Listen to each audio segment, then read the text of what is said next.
امریکی ایوان نمائندگان میں ایران کے خلاف جنگ روکنے کی قرارداد منظور کر لی گئی ہے کہ ڈونلڈ ٹرمپ کی اپنی جماعت کے اراکین میں بھی 3 ماہ سے جاری یہ ایران کے ساتھ جو تنازع ہے، جو کشیدگی یا لڑائی ہے، اس پر تشویش بڑھ رہی ہے۔ جنگی اختیارات کی قرارداد کے حق میں ووٹ دیا ہے، ان میں مشیگن کے ٹام بیرٹ، اوہایو کے وان ڈیوڈسن، پینسلوینیا کے برائن فٹزبرگ اور کینٹکی کے تھامس میسی شامل ہیں۔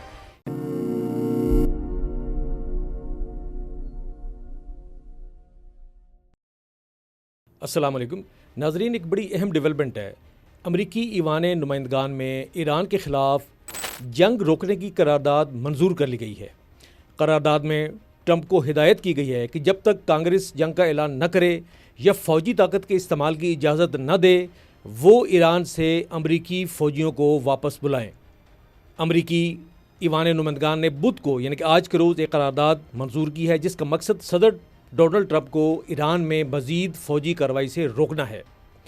ریپبلکن پارٹی کی زیر قیادت امریکی ایوان نمائندگان کی قرارداد کی منظوری سے ظاہر ہوتا ہے کہ ڈونلڈ ٹرمپ کی اپنی جماعت کے اراکین میں بھی 3 ماہ سے جاری یہ ایران کے ساتھ جو تنازع ہے، جو کشیدگی یا لڑائی ہے، اس پر تشویش بڑھ رہی ہے۔ 4 ریپبلکن اراکین نے ڈیموکریٹ کے ساتھ مل کر جنگی اختیارات کی اس قرارداد کی حمایت کی، اور یوں 208 کے مقابلے میں ایوان میں اس قرارداد کے حق میں 215 ووٹ پڑے۔ یوں یہ قرارداد 7 ووٹوں کی برتری سے منظور ہو گئی۔ قرارداد میں ٹرمپ کو ہدایت کی گئی ہے کہ جب تک کانگریس جنگ کا اعلان نہ کرے یا فوجی طاقت کے استعمال کی اجازت نہ دے، وہ ایران سے امریکی فوجیوں کو واپس بلا لیں۔ یہ قرارداد ٹرمپ کے لیے کانگریس میں ایک بڑا دھچکا ہے۔ حالانکہ ایوان نمائندگان اور سینٹ دونوں میں ان کی جماعت یعنی کہ ریپبلکن کو معمولی اکثریت حاصل ہے۔ فی الحال یہ ووٹ زیادہ تر علامتی حیثیت رکھتا ہے، کیونکہ کسی قانون کے مؤثر ہونے کے لیے اس کا ایوان نمائندگان کے ساتھ ساتھ سینٹ سے بھی منظور ہونا ضروری ہے۔ اس کے علاوہ یہ بحث بھی موجود ہے کہ اگر کانگریس ایسی جنگی اختیارات کی قراردادیں منظور کر بھی لے تو کیا وہ اپنے طور پر درست ہوں گی یا نہیں۔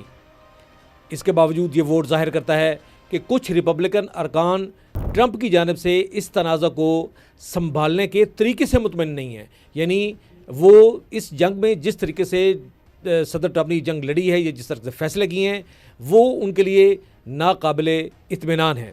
یہ صدارتی جنگی اختیارات کو محدود کرنے کی ایک کامیاب 2 جماعتوں کی کوشش بھی ہے، خاص طور پر ایسے وقت میں جب جنگ 4تھے مہینے میں داخل ہو چکی ہے۔ اس سلسلے میں پہلے ایوان میں جنگی اختیارات کی 3 قراردادیں ناکام ہو چکی تھیں، لیکن ہر بار فرق کم ہوتا چلا گیا۔ ایوان کی ریپبلکن قیادت نے گزشتہ ماہ اس قرارداد پر ووٹنگ اچانک ملتوی کر دی تھی، جب اس کے منظور ہونے کا امکان پیدا ہو گیا تھا۔ سینٹ نے گزشتہ ماہ اس طرح کی ایک الگ قرارداد کو ایک ابتدائی ووٹ میں آگے بڑھایا تھا۔ اس سے پہلے ایسی 7 کوششیں ناکام ہو چکی تھیں۔ سینٹ میں اس قرارداد پر مزید ووٹنگ کا شیڈول ابھی طے نہیں ہوا۔ جن 4 ریپبلکن اراکین نے جنگی اختیارات کی قرارداد کے حق میں ووٹ دیا ہے، ان میں مشیگن کے ٹام بیرٹ، اوہایو کے وان ڈیوڈسن، پینسلوینیا کے برائن فٹزبرگ اور کینٹکی کے تھامس میسی شامل ہیں۔ کسی ڈیموکریٹک رکن نے اس کے خلاف ووٹ نہیں دیا۔ ایوان کے 7 اراکین نے ووٹنگ میں حصہ ہی نہیں لیا۔ ڈونلڈ ٹرمپ کو حالیہ دنوں میں کانگریس میں اپنی ہی جماعت کے کچھ اراکین کی مخالفت کا بھرپور سامنا کرنا پڑ رہا ہے، حالانکہ کئی ماہ تک بہت کم ریپبلکن اراکین نے ان کی پالیسیوں کے خلاف آواز اٹھائی تھی۔ بدھ کو ہی یعنی آج کے روز ہی ایوان نے ایک الگ طریقہ کار سے مختلف تحریک بھی منظور کی، جس سے یوکرین سپورٹ ایکٹ پر ووٹنگ کی راہ ہموار ہوئی ہے۔ اس قانون کے تحت یوکرین کو سیکورٹی امداد دی جائے گی جو روسی حملے کے خلاف لڑ رہا ہے۔ یہ بل ایوان کے ایجنڈے میں اس وقت شامل ہوا جب گزشتہ ماہ ایک پٹیشن نے 218 دستخطوں کی حد پوری کر لی۔ 6 ریپبلکن اراکین اور ایک آزاد رکن جو عام طور پر ریپبلکن کے ساتھ ووٹ دیتے ہیں نے یوکرین سے متعلق اس قرارداد کی حمایت کی۔ حال ہی میں ریپبلکن اراکین نے ٹرمپ کے اس منصوبے کی بھی بغاوت کی تھی، جس کے تحت وہ ایک ویپنائزیشن فنڈ بنانا چاہتے تھے۔ اس فنڈ کا مقصد ان کے سیاسی اتحادیوں کو رقم دینا تھا جن کا کہنا تھا کہ وہ حکومتی زیادتی کا نشانہ بنے ہیں۔ بدھ کو یعنی کہ آج کے روز ریپبلکن قانون سازوں نے ٹرمپ کی جانب سے بل پرلٹ کو قائم مقام ڈائریکٹر آف نیشنل انٹیلیجنس مقرر کرنے کے فیصلے پر بھی تنقید کی۔ بل پلٹ ایک مارگیج ریگولیٹر ہیں اور ان کے پاس قومی سلامتی کا تجربہ نہیں ہے، اور یہ موصوف جو ہیں اس سے پہلے جو تھی نیشنل انٹیلیجنس کی ہیڈ جو تھیں تلسی گبرڈ، ان کی جگہ پہ نامزد ہوئے ہیں۔ ڈیموکریٹس نے ٹرمپ سے کہا ہے کہ وہ ایران کے تنازع میں فوجی طاقت کے استعمال کی اجازت کے لیے کانگریس سے رجوع کریں۔ ان کا کہنا ہے کہ امریکی آئین کے مطابق جنگ کا اعلان صرف متفقہ صرف مقننہ یعنی کانگریس کر سکتی ہے، صدر نہیں کر سکتے۔ ڈیموکریٹس نے خبردار کیا کہ ٹرمپ نے واضح حکمت عملی اپنائے بغیر ملک کو ایک طویل تنازع میں دھکیل دیا ہے۔ انہوں نے 28 فروری کو ایران پر مشترکہ امریکی اور اسرائیلی فضائی حملوں کا آغاز کرنے کے بعد پیٹرول، خوراک اور دوسری اشیاء کی قیمتوں میں اضافے پر بھی سخت تنقید کی۔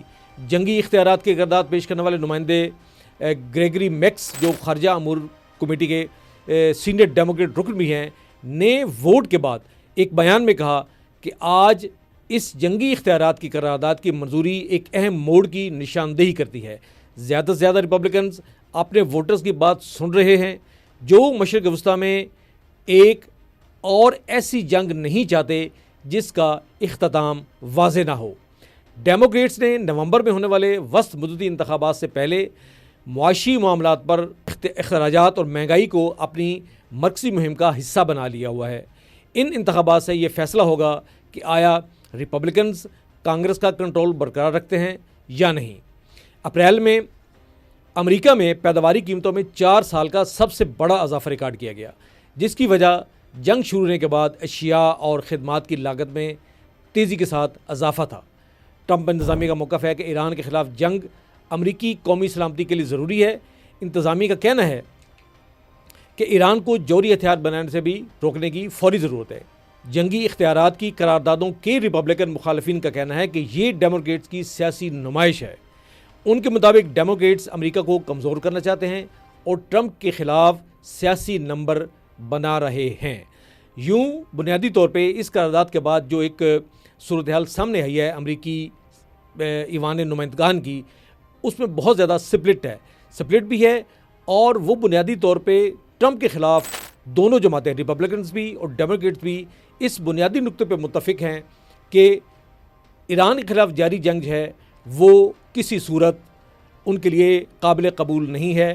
وہ سراسر گھاٹے کا سودا ہے، جس میں اب تک جو ہے وہ امریکہ نے نقصان ہی اٹھایا ہے، اور اگر یہ جنگ ختم نہ کی گئی تو اس سے امریکہ ایک بہت بڑے خطرے کا جو ہے وہ نشانہ بن سکتا ہے۔